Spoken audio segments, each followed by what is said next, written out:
Boa tarde a todas as pessoas que estão aqui e a todas aquelas que estão nos seguindo pela internet. Sejam bem-vindos à Academia Brasileira de Letras. Nós hoje temos o prazer e a honra de receber aqui uma pessoa muito querida, que é a escritora Eliana Alves Cruz. Eliana veio participar de um ciclo chamado O que eu sei dela. Esse ciclo começou há uma semana atrás, quando nós recebemos aqui a escritora Carla Madeira, que falou de Carla Madeira. Mas hoje, Eliana vem nos falar de uma outra escritora. E ela vem trazendo o nome ilustre de Carolina Maria de Jesus. Carolina Maria de Jesus é uma escritora pela qual eu tenho uma especial gratidão, porque eu li o primeiro livro dela, que foi O Quarto de Despejo, né, quando eu tinha 16 anos. Eu era muito jovem e fiquei absolutamente fascinada. Carolina era uma escritora negra, uma escritora, naquela época se dizia favelada, não se usava a expressão comunidade, na época se dizia uma escritora favelada, que escreveu o seu romance num barraco e ela tirou, digamos assim, um véu que cobria essa realidade para meninas como eu, que ficamos, todas as que lemos, extremamente impactadas pelo que ela nos trouxe. Então, num certo sentido, eu diria, Eliana, que a Carolina foi uma parte importante, o livro dela foi uma parte importante na minha formação. E eu creio que isso é talvez o maior elogio que eu possa fazer a um escritor ou a uma escritora, porque eu creio que um dos aspectos nobres da nossa carreira, talvez, seja poder dizer um dia que você ajudou alguém a entender melhor a vida, a entender melhor o mundo, não é? E foi o que a Carolina fez comigo. Por isso eu pedi a Eliana que viesse aqui hoje para dizer o que eu sei dela, porque eu sei que ela sabe muito sobre a Carolina Maria de Jesus, não é? Eliana Alves Cruz é carioca, é roteirista, escritora, jornalista, pós-graduada em comunicação empresarial, com experiência profissional de 25 anos como gerente de comunicação. Ela ganhou o Prêmio Jabuti de 2022 na categoria Contos, com o seu livro A Vestida. E foi semifinalista do Prêmio Oceanos com O Crime do Cais do Valongo. Ela tem 4 romances, 2 livros infantis e 2 livros negociados para o audiovisual. E tem um romance editado na França e está em vias de publicar nos Estados Unidos e Canadá. Quem teve, como eu já tive, o prazer de ser leitora da Eliana, sabe a qualidade da pessoa que nós temos aqui, que eu tenho aqui a meu lado hoje, e que eu tenho uma enorme alegria de apresentar nesse ciclo. Com a palavra, Eliana Alves Cruz. Muito obrigada. Obrigada, meu querida. Olá, boa tarde a todos e todas, os acadêmicos que estão aqui para ouvir a história desta mulher, que é tanto sobre nós. A Rosisca fala, ela sabe muito dela. Não sei. Não sei. Arrisco dizer que a gente não sabe quase nada ainda. Para saber muito dela, a gente vai precisar muito mergulhar dentro de cada um e cada uma neste país. É bonito ver esse auditório, é bonito ver que muitas pessoas estão acessando as redes sociais para acompanhar esse momento, ver minha amiga, escritora, colega, enfim, referência, Conceição Evaristo na plateia. Isso é muita responsabilidade, não é?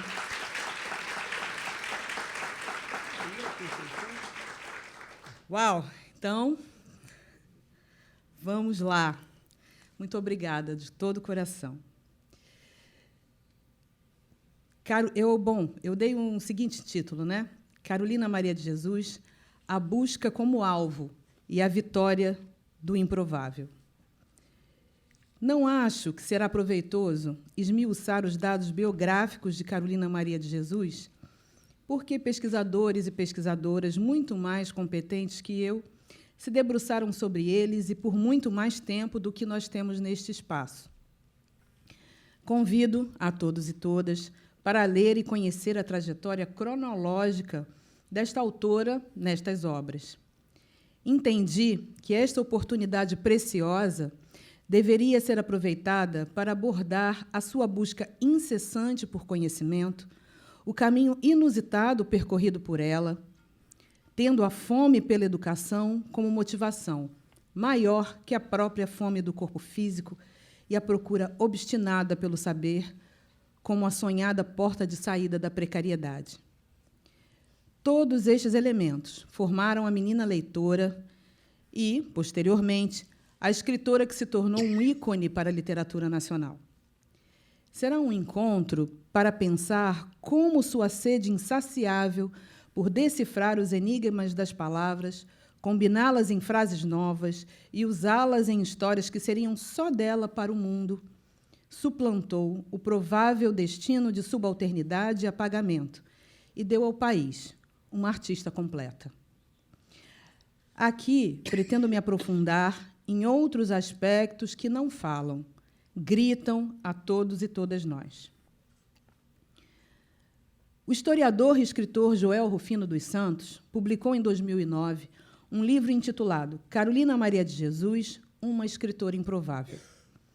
Ao longo destes 15 anos após esta publicação, vimos um reerguimento da importância de Carolina para a cultura brasileira, paralelamente ao crescimento das redes sociais, que trouxeram à tona todos os embates das discussões das questões étnico-raciais no Brasil. Entendemos estas improbabilidades a que Joel se referia porque o terreno literário sempre foi um dos campos de batalha das lutas travadas no Brasil. Curioso que o título deste ciclo de palestras tenha por nome O que sei dela, porque, mais que uma afirmação, a minha sentença soa como uma pergunta antiga. O que sei dela? Pois saber de Carolina Maria de Jesus é saber muito sobre este país em que nasci e onde vivo, mas que constantemente me faz sentir estrangeira em meu próprio território. Uma nação eficiente em apagar vestígios e deixar multidões sem consciência de si mesmas. Saber sobre Carolina Maria de Jesus é saber especificamente sobre mulheres que estão no passado antes de mim e no presente de muitas ao meu redor. Sabendo dela, diminuo a pobreza do autoconhecimento e do entendimento sobre nós. A proposta oculta na afirmação que dá título a este ciclo é a da intimidade com a personagem retratada. Desta forma, peço licença antecipada para trazer algumas experiências pessoais ilustrativas, pois serão pertinentes com o desafio de buscar a máxima proximidade com Carolina. Fiz um exercício de entender quais pontos me conectam a esta artista tão emblemática e fascinante. Talvez os meus pontos de contato sejam os de muita gente. Além dos fatos óbvios de sermos ambas mulheres, mães, negras, escritoras, considerando sua trajetória de vida e seus acessos aos espaços de poder, entendam-se como espaços de poder, entendam-se como tais universidades, instituições de saúde, facilidades oferecidas pelo Estado, moradia, acesso a trabalho, a chance de visitar e ser ouvida na Academia Brasileira de Letras e demais círculos, considerando estes lugares, ela está distante da minha realidade familiar há 3 gerações. Minhas bisavós estiveram na posição de precariedade que ela ocupou. E, não por acaso, também enxergaram na educação a única porta de saída desta condição. Formação era quase uma obsessão para as nossas gerações passadas, e é fácil explicar. Como não eram levados em consideração pelo Estado brasileiro, estes mais velhos e mais velhas intuitivamente sabiam que não possuíam o título de cidadãos e cidadãs. Queriam estar incluídos e entendiam a educação como seu ticket de ingresso para condições dignas de vida. Ainda que uma educação contaminada por toda a repulsa à população negra tão características dos séculos XIX, XVIII, XVII, ainda que uma educação repetidora de exclusões e métodos de tortura. Corria o ano de 1953 e a cantora Elza Soares, enfrentando o riso e o deboche de uma plateia insensível, respondeu à pergunta do apresentador Ari Barroso. De que planeta você veio? A resposta foi uma frase histórica. Do mesmo planeta que o senhor, seu Ari? Do planeta Fome. Nesta mesma época, Carolina habitava este mesmo mundo que nega o alimento a quem nele vive, mas começou a encontrar o caminho de sua verdadeira missão de vida 2 anos depois, quando escreveu, na penumbra de um barraco na favela do Canindé, com letra caprichada em um caderno. 15 de julho de 1955, aniversário de minha filha Vera Eunice. Eu pretendia comprar um par de sapatos para ela, mas o custo dos gêneros alimentícios nos impede a realização dos nossos desejos. Atualmente, somos escravos do custo de vida. Eu achei um par de sapatos no lixo, lavei e remendei para ela calçar. Todavia, este não foi o primeiro universo esfomeado de Carolina. A sua origem famélica localizava-se na cidade mineira de Sacramento, na primeira metade do século XX, retratado por ela mesma em Diário de Bitita. Uma infância marcada pelo estranhamento familiar e de todo o seu entorno, a sua inquietação, curiosidade e fome. Não apenas aquela ditada pelo estômago, mas, principalmente, a exigida pelo intelecto e pelo espírito. Carolina queria, para usar suas palavras, ideias que sejam combustíveis da alma. Este não poderia e não deveria ser o resumo em uma linha da função da literatura no mundo? Ideias que sejam combustíveis da alma? Todavia, as 2 fomes se equivaliam. Ela escreveu, 18 de dezembro de 1959. Quando eu fico sem comer, tenho tantos versos que fico quase louca. Com o estômago cheio, o cérebro é semi-normal. Eu chorei porque as ideias poéticas em excesso é horrível. Não é preciso ser estudioso ou estudiosa da história, acadêmico ou acadêmica, para entender que o dia 14 de maio de 1888 aboliu a escravidão e deu início a uma outra fase do mesmo sistema, aquela que é dita análoga às condições clássicas de cativeiro. Carolina e todo o seu círculo familiar foram vítimas da cínica noção de liberdade, a que não garante cidadania e humilha ao invés de promover humanidade. Desde Sacramento até a favela do Canindé, na gigante e próspera São Paulo, ela e os seus saltaram de cidade em cidade em uma peregrinação que procurava pouso, pão e paz. Buscavam um solo onde a dignidade pudesse brotar do trabalho e do respeito às suas vidas. O premiado e brilhante geógrafo Milton Santos, em 2000, ano em que o Brasil comemorava seus 500 anos, publicou um texto contundente no jornal Folha de São Paulo, intitulado É urgente reagir contra o apartheid à brasileira. Ele disse, sem dúvida, o homem é seu corpo, a sua consciência, o que inclui a sua cidadania. Mas a conquista da consciência de cada um não suprime a realidade social do seu corpo, nem lhe amplia a efetividade da cidadania. Como disse recentemente Conceição Evaristo, ser escritora famosa não me blinda do racismo. Carolina era este sujeito que conquistou a consciência, mas isso não lhe trouxe a cidadania efetiva, não lhe tirou do quarto de despejo da cidade e do país. Por isso, chamei esta fala de busca como alvo e vitória do improvável, pois Carolina só deixou para trás definitivamente a porta deste cômodo apertado e infecto quando se tornou escritora. Percebo sua escrita como um caminho estratégico enxergado por ela para recuperar o que lhe foi roubado, o que sempre foi dela pelo simples fato de ter nascido gente. Fazendo planos para publicações, expondo-se ao descrédito e ao sarcasmo dos descrentes, assim como Elsa no palco do programa de rádio, escrevendo com fome ou em cima da cama de um barraco inundado, chamando a atenção do jornalista que fazia a cobertura de um parque, sobre o uso de um parque, ela desejou e planejou a sua ascensão no mundo da escrita. Postada neste ângulo, ao mesmo tempo longe e perto de Carolina, percebo os que a observam como uma autora que escreve diários repetitivos, autocentrados em suas dores, com ofensas à norma culta da língua, que por isso não podem ser chamados de literatura, como pessoas que não estão lendo errado apenas Carolina, mas principalmente a vida nacional e a vida em lato sensu.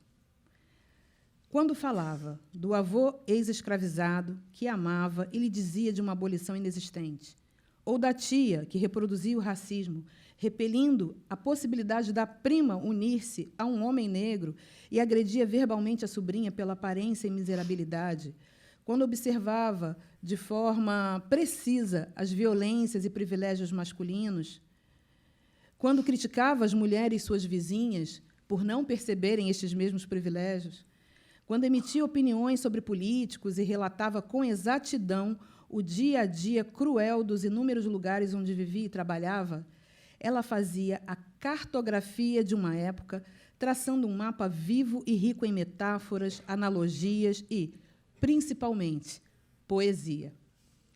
A poesia, a fabulação da vida, é o que enxergo nela mais do que sei racionalmente, pois a poesia não pode ser entendida apenas pelo que está grafado, mas, essencialmente, pelo que grita ao espírito.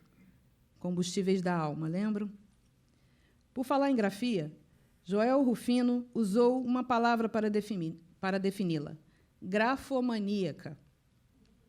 Aquela que tem obsessão por escrita.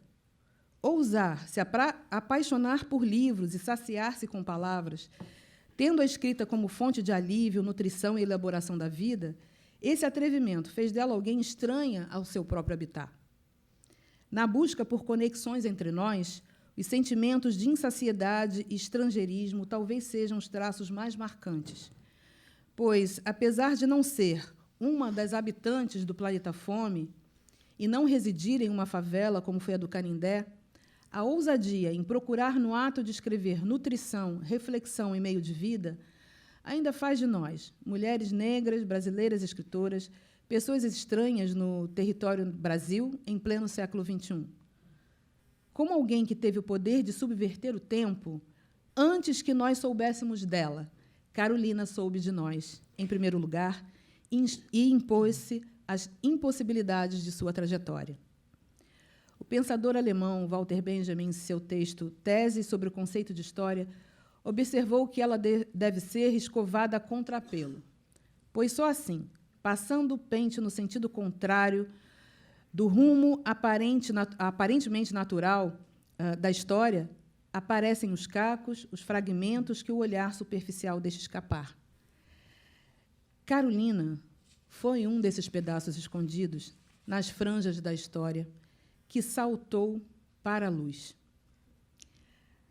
Até o surgimento dessa escritora, a elite literária nacional nunca deixaria uma figura como ela no cenário intelectual brasileiro. uma cena erguida sobre tentativas violentas e sucessivas de supressão das identidades e apropriação das criações intelectuais de pessoas negras e indígenas. Vide as estratégias a que muitos intelectuais se viram forçados a utilizar em tempos passados para não parecerem tão pretos.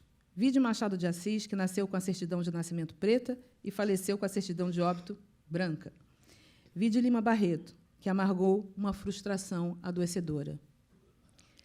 A quebra das expectativas no que diz respeito a esta mulher retinta, que viveu quase toda a sua existência em estado de insegurança alimentar, vulnerabilidade material profunda e em condições degradantes para a vida humana, está irremediavelmente ligada ao seu letramento, não apenas no que diz respeito ao que produziu como artista, mas à sua leitura de uma realidade nacional como retrato de um tempo que precisava e, mesmo hoje, após 47 anos de sua partida para a ancestralidade, ainda necessita urgentemente e definitivamente ser deixada para trás.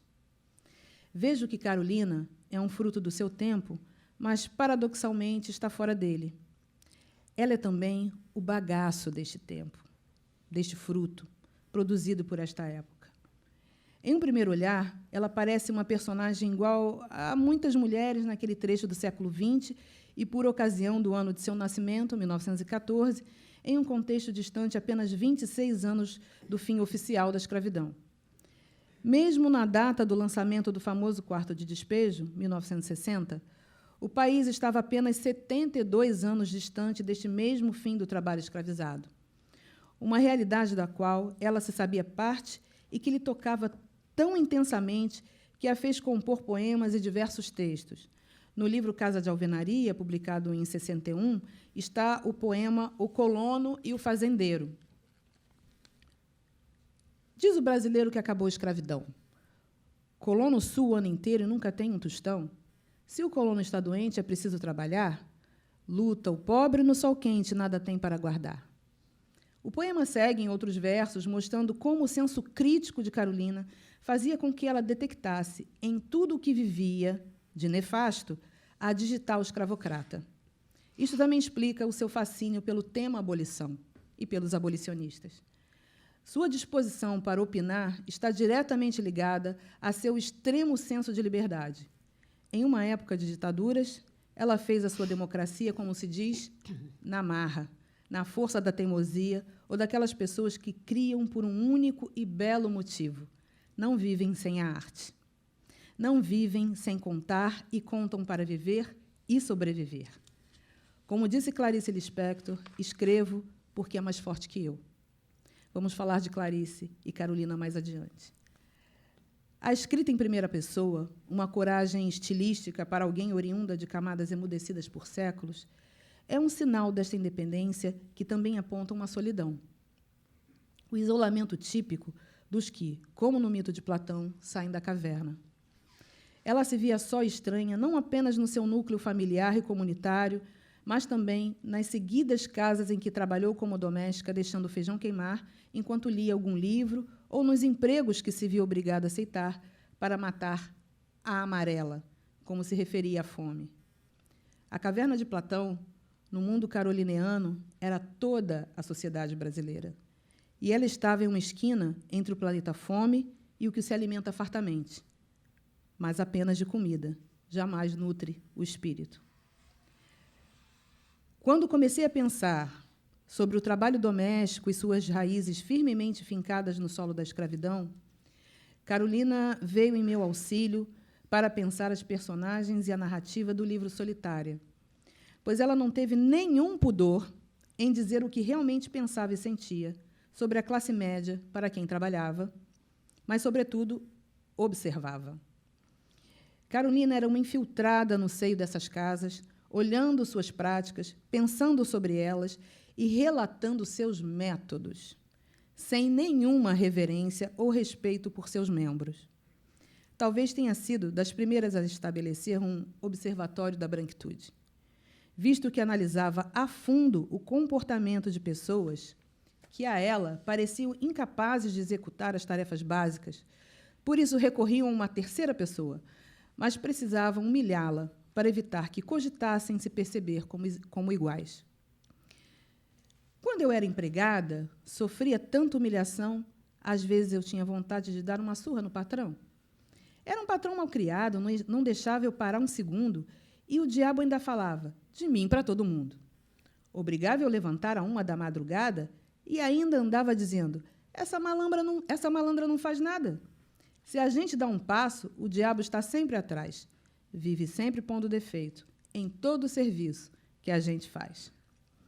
E seus protestos eram os mais criativos. A palavra era sua faca afiada. Era com o poder da narrativa que inflamava o fogo, que queimava e ainda queima os classistas e os racistas. Ela contou em relatos manuscritos. Se o patrão me despedia, eu deixava um verso escrito na parede para exasperar as patroas. Imaginou isso, gente? Em 1928, quando Carolina era uma adolescente e uma pessoa já bastante castigada pelos dramas da pobreza e do racismo, a escritora Virginia Woolf era uma mulher madura, de 46 anos, e realizou uma série de palestras para jovens universitárias sobre o tema As Mulheres e a Ficção. Estas reflexões dariam origem ao livro publicado no ano seguinte, Um Quarto Só Seu. O ensaio é considerado um dos textos mais influentes do século XX, porque nele a autora faz uma fina análise das condições sociais das mulheres na história e de todas as limitações impostas a elas, o que explicaria a pouca representatividade feminina no universo intelectual ao longo dos séculos.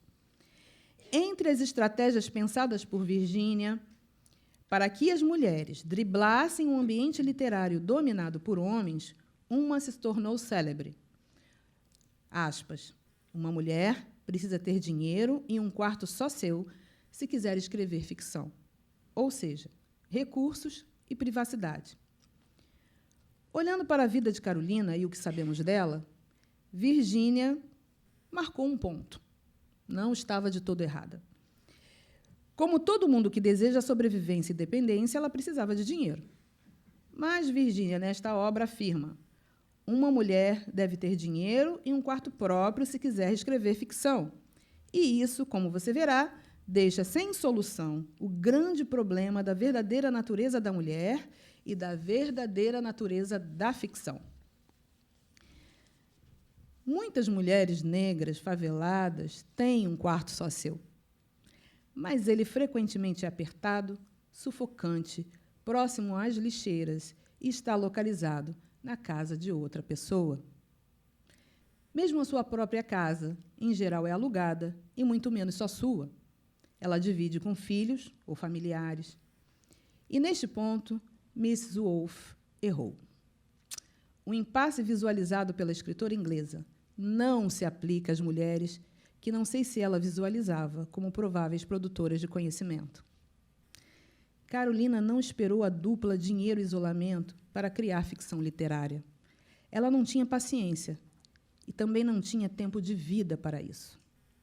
E sabemos, ela não criou apenas ficção, mas uma quantidade inacreditável de obras saídas de seu talento e de seu esforço intelectual de análise do cotidiano.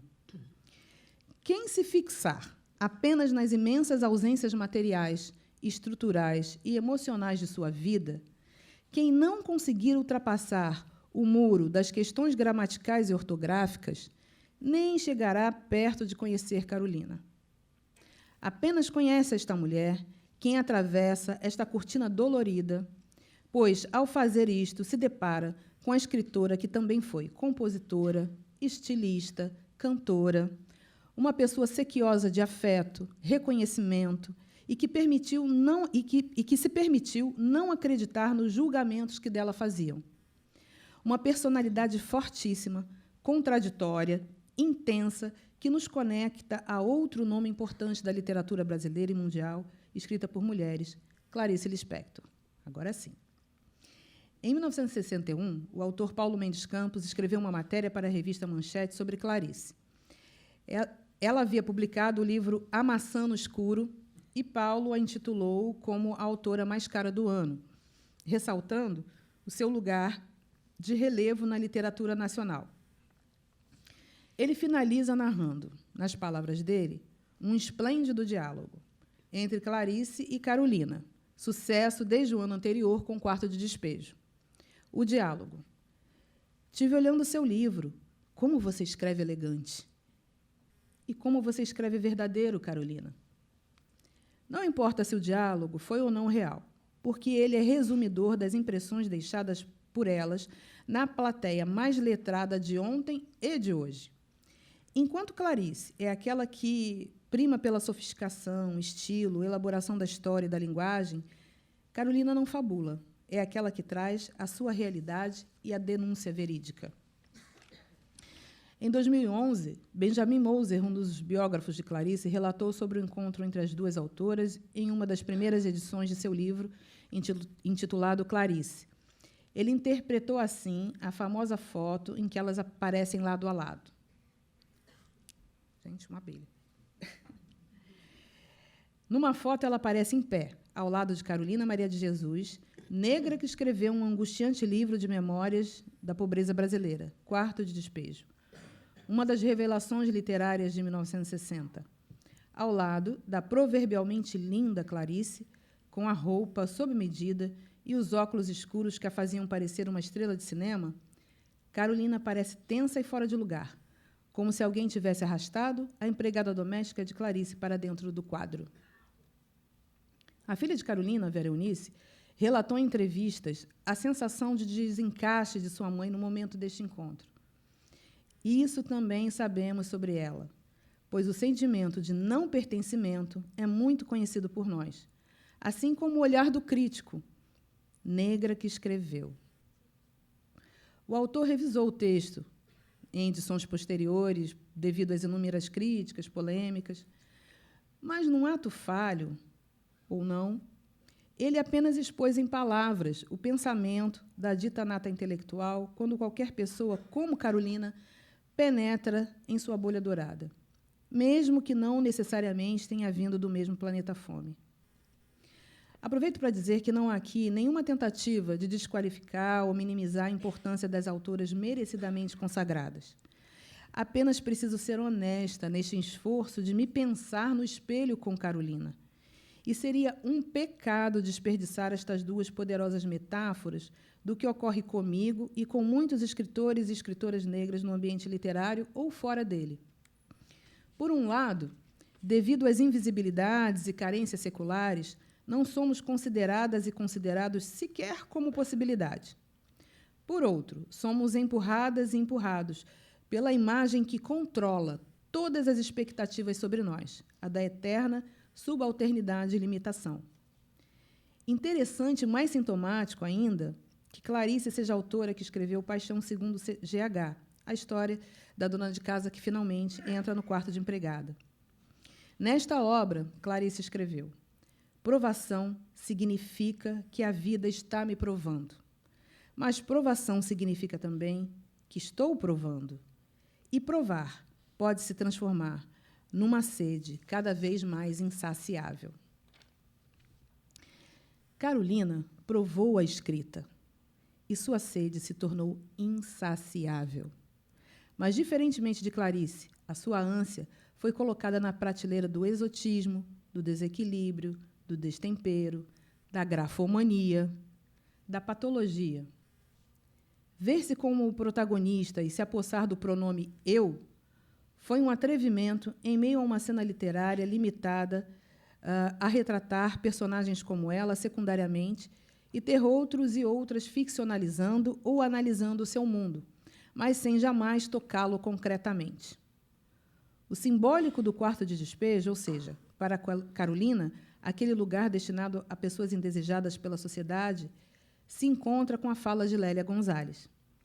Ora, aspas para Lélia, ora, na medida em que nós negros estamos na lata de lixo da sociedade brasileira, pois assim o determina a lógica da dominação, caberia uma indagação via psicanálise, ou seja, por que o negro é isso que a lógica da dominação tenta e consegue, muitas vezes, nós sabemos, domesticar. E o risco que assumimos aqui é o do ato de falar, com todas as implicações. Exatamente porque temos sido falados, infantilizados. Infãs é aquele que não tem fala própria, É a criança que se fala na terceira pessoa, porque espelhada pela fala dos adultos. Que neste trabalho assumimos nossa própria fala, ou seja, o lixo vai falar e numa boa. Fecha aspas. O distanciamento destes analistas que se pretendem porta-vozes se verifica na repulsa e na pequenez de reduzi-la às suas rasuras de aprendizado da escrita, às suas marcas de africanidade no idioma falado e grafado. Neste ponto, não há como não citar novamente Lélia Gonzalez, que não se limita a dizer que o português, que se verifica nas falas como a de Carolina, é a marca de algumas línguas de África na construção do português brasileiro, em especial de origem banto, tronco linguístico com mais de 600 línguas trazidas à força durante a escravização. Lélia fala sobre maternidade, no sentido de formação do povo brasileiro, a partir de uma análise psicanalítica das mulheres que efetivamente criaram as crianças brasileiras. As mulheres que são habitantes dos quartinhos, oriundas do planeta Fome. Lélia diz: essa criança, esse infância, é a dita cultura brasileira, cuja língua é o português. A função materna diz respeito à internalização de valores, ao ensino da língua, a uma série de outras coisas que vão fazer parte do imaginário da gente. Ela passa para a gente esse mundo de coisas que vamos chamar de linguagem.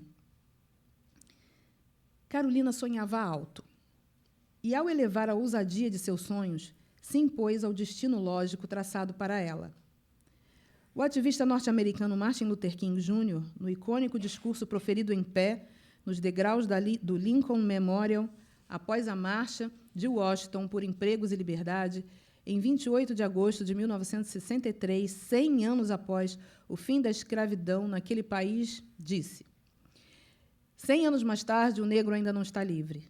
100 anos mais tarde, a vida do negro ainda é duramente tolhida pelas algemas da segregação e os grilhões da discriminação. 100 anos mais tarde, o negro continua a mofar nos cantos da sociedade americana como exilado em sua própria terra. Digo a vocês hoje, meus amigos, que, apesar das dificuldades de hoje e de amanhã, I have a dream. Eu tenho um sonho. Neste mesmo ano da fala de MLK, Carolina contava 49 anos, e o livro Quarto de Despejo já era uma realidade e um tremendo sucesso.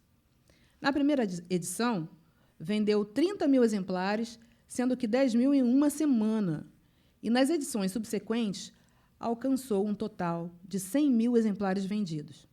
Além disso, foi traduzido para 13 idiomas, distribuído em mais de 40 países, e ainda em 1963 ela lançava por sua conta Pedaços da Fome e Provérbios.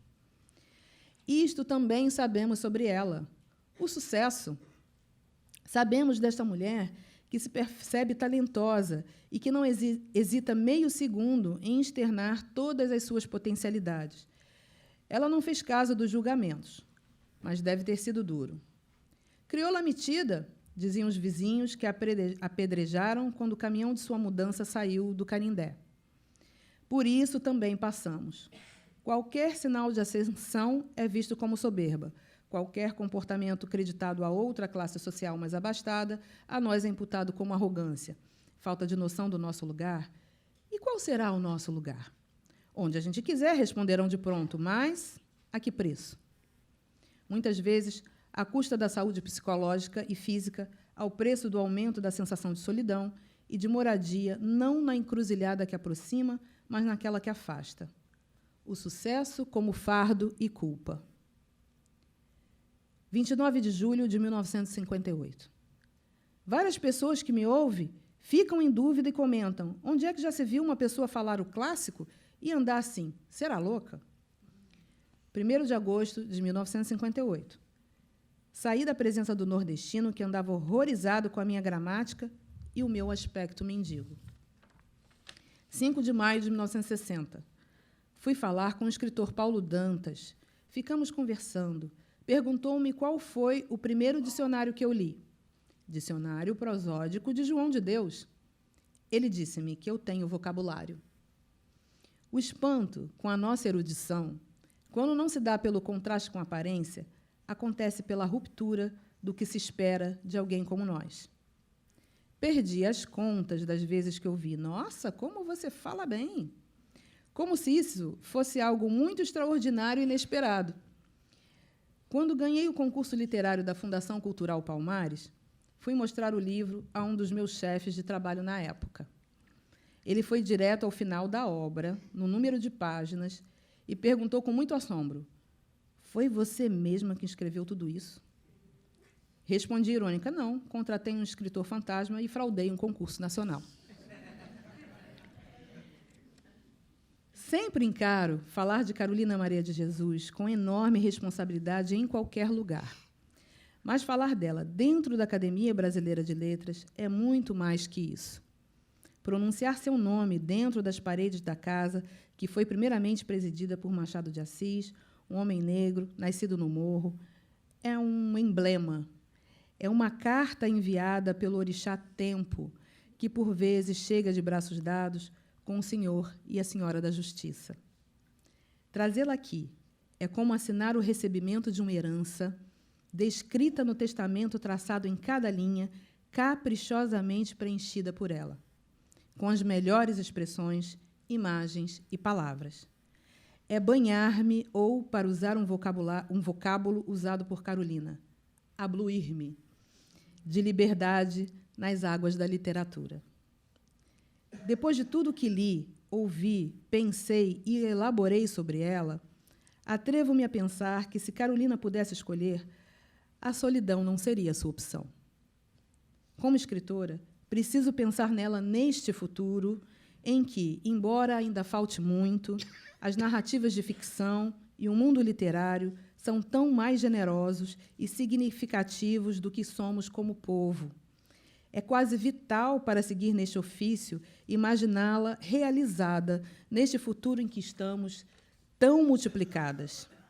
Estamos no tempo de Ailton Krenak e Gilberto Gil na Academia Brasileira de Letras.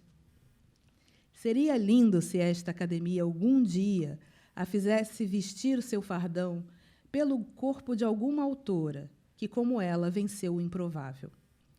Ganharia a instituição muito mais que a pessoa. Ganharia o Brasil, mais um farol para o amanhã. O que sei de Carolina é que seus caminhos frágeis são trilhados não apenas por mulheres, mas também por homens que estão ávidos, grávidos, grávidas, plenos, plenas, inundados e encharcados de novas histórias e ideias combustível da alma. Geni Guimarães, Conceição Evaristo, Marilene Filinto, Miriam Alves, Lia Vieira, Esmeralda Ribeiro, Elisa Lucinda, Cidinha da Silva, Lívia Natália, Ana Maria Gonçalves, Luciane Aparecida, Eliane Marques, Elaine Marcelina, Stephanie Borges, Calila das Mercês, Cuti Silva, Márcio Barbosa, Hélice Mog, Itamar Vieira Júnior, Edmilson de Almeida Pereira, Ricardo Aleixo, Jefferson Tenório, Giovanni Martins, Estevão Ribeiro, Tom Farias, Alain da Rosa, Paulo Vicente Cruz, meu irmão.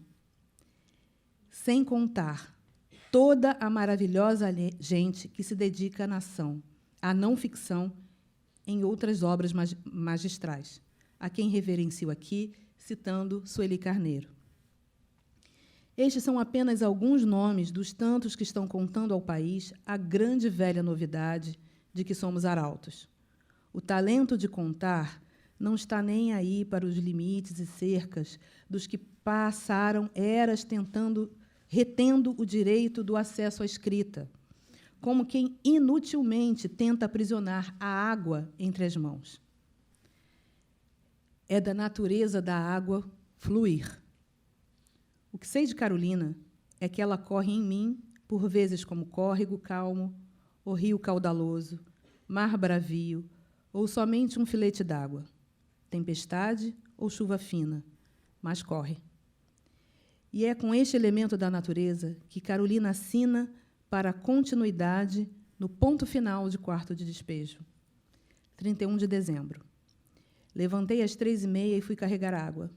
Espero que 1960 seja melhor do que 1959. Sofremos tanto no 59 que dá para a gente dizer, vai mesmo. Eu não quero você mais, nunca mais.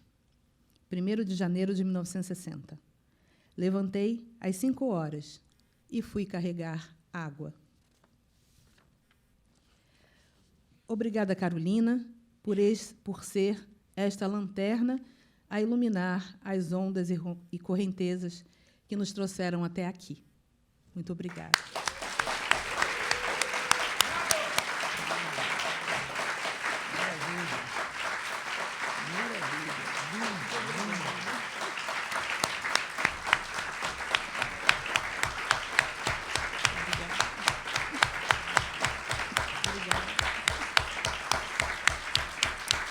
Viva Carolina Maria de Jesus!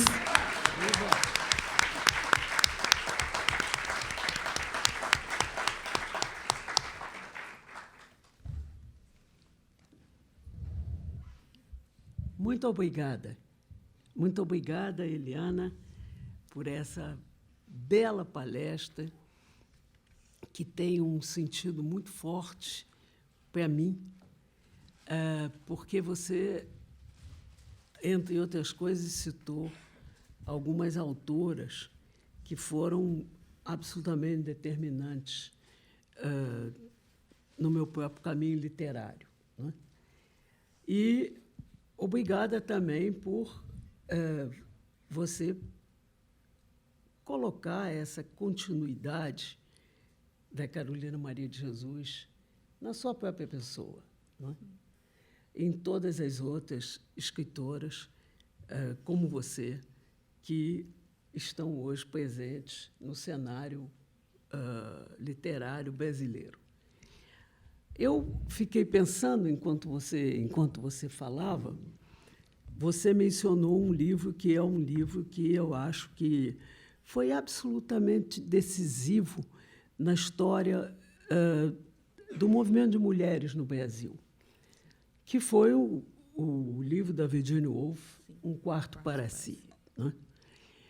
E eu fiquei pensando que esse livro foi escrito, na verdade, e ela diz isso no começo do livro, não sei se você se lembra, ela diz isso, esse livro foi escrito porque ela andou pelas bibliotecas de todas aquelas grandes universidades inglesas, né, e encontrou uma quantidade imensa de livros escritos sobre as mulheres.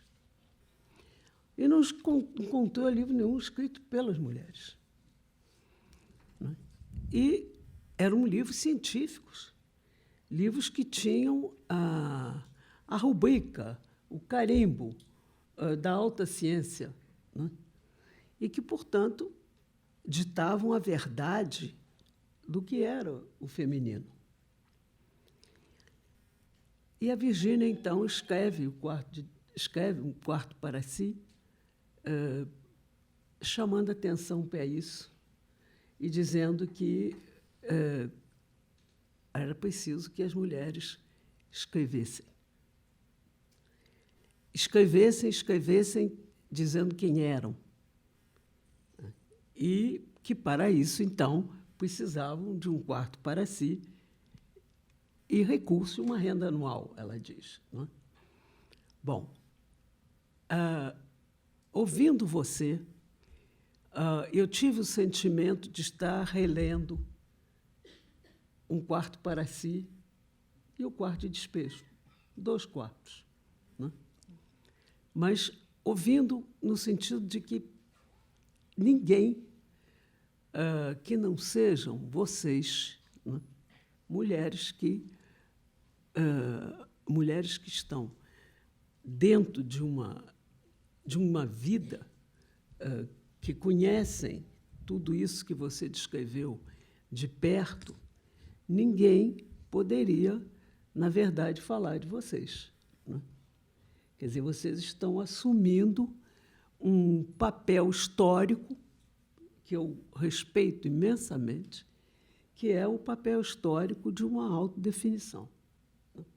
E de se autodefinir em contraposição a tudo aquilo que foi dito, redito, vivido contra vocês. Então, esse papel, que é um papel intransferível, de levantar o véu sobre o racismo, sobre todos os aspectos execráveis do racismo. Ninguém poderá fazer melhor do que você fez com muita elegância nessa palestra de hoje. Né? Porque, felizmente, assim como as mulheres que fundaram, por exemplo, depois do livro da Virgínia e, em consequência do livro da Virgínia, as edições de mulheres, em que só as mulheres escreviam sobre a sua experiência. Assim também, eu acho que hoje vocês escrevem de maneira, eu diria, insubstituível, sobre isso que chamou-se um dia uma escritora improvável.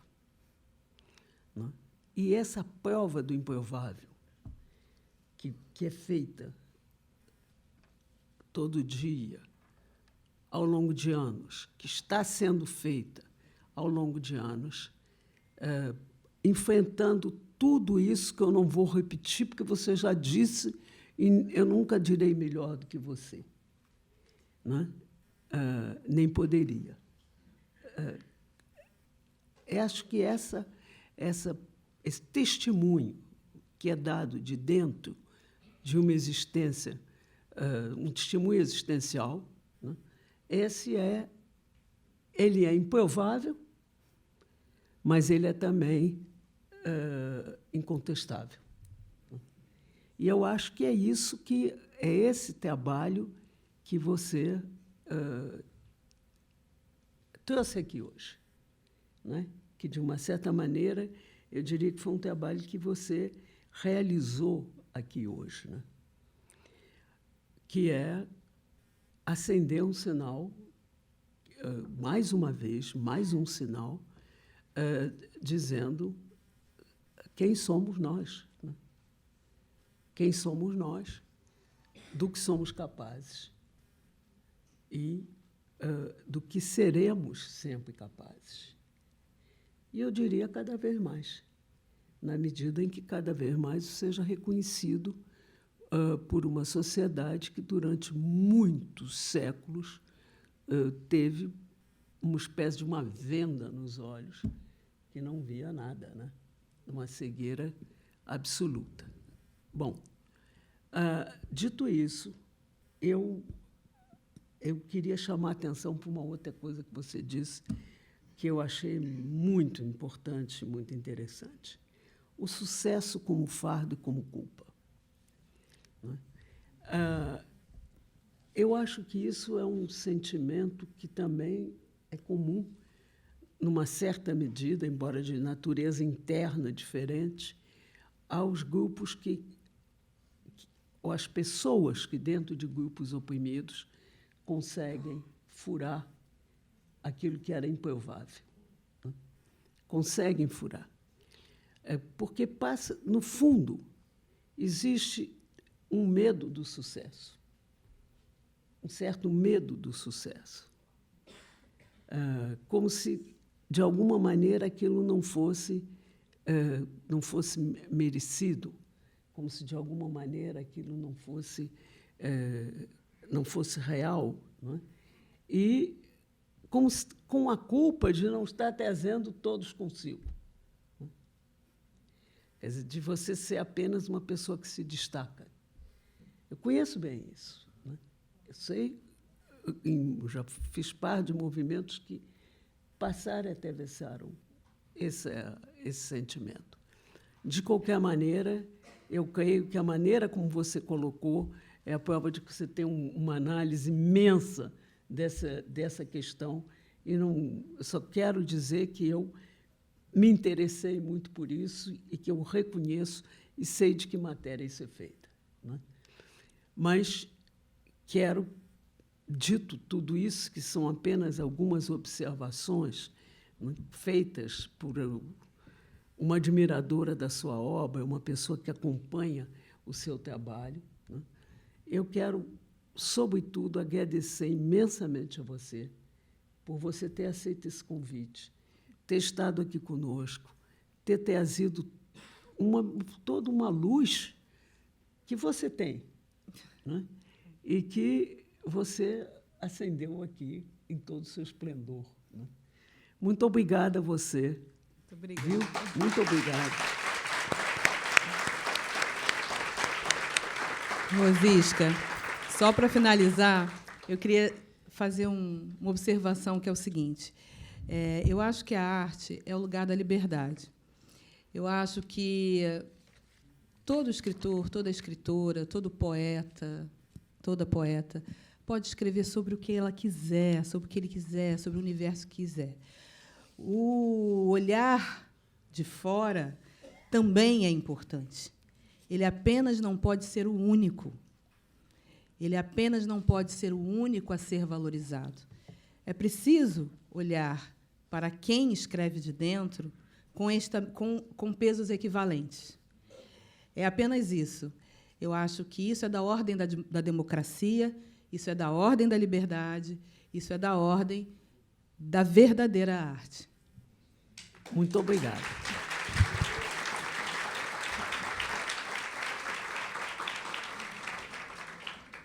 Eu queria anunciar aqui os próximos eventos.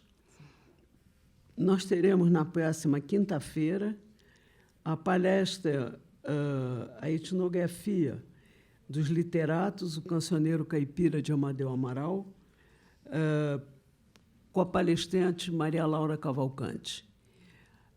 Eu creio que isso vai ser um evento muito interessante, para o qual estão todos convidados, e chamar todos que estão aqui e que têm acompanhado o ciclo que eu sei dela, que é, por sua vez, uma tentativa, não é? De trazer também à luz escritores, escritoras que nem sempre são ouvidas, não é? Nem sempre são suficientemente conhecidas. Por exemplo, Carolina Maria de Jesus, não é? Por exemplo, Anita Malfatti. A Lúcia Bittencourt está sentada ali, e Lúcia será a próxima palestrante do ciclo O que eu sei dela.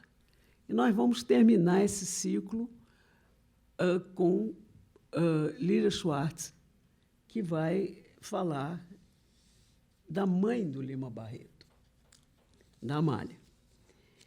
E o que é um duplo reconhecimento? É um reconhecimento de uma mulher e é um reconhecimento de uma mulher negra. Esse duplo reconhecimento é duplamente importante. Então, eu convido a todos para a próxima terça-feira assistir Lúcia Bittencourt com Anita Malfatti e, na quinta-feira, Maria Laura Cavalcante, depois de amanhã. Muito obrigada pela presença de todos. Sejam sempre muito bem-vindos às palestras na Academia Brasileira de Letras. Muito obrigada a todos. E muito obrigada, Eliana. Palmas para ela. Obrigada. Eliana, essa palestra foi linda. Muito obrigada. O quê? Eliana, isso aqui é um certificado dos palestrantes.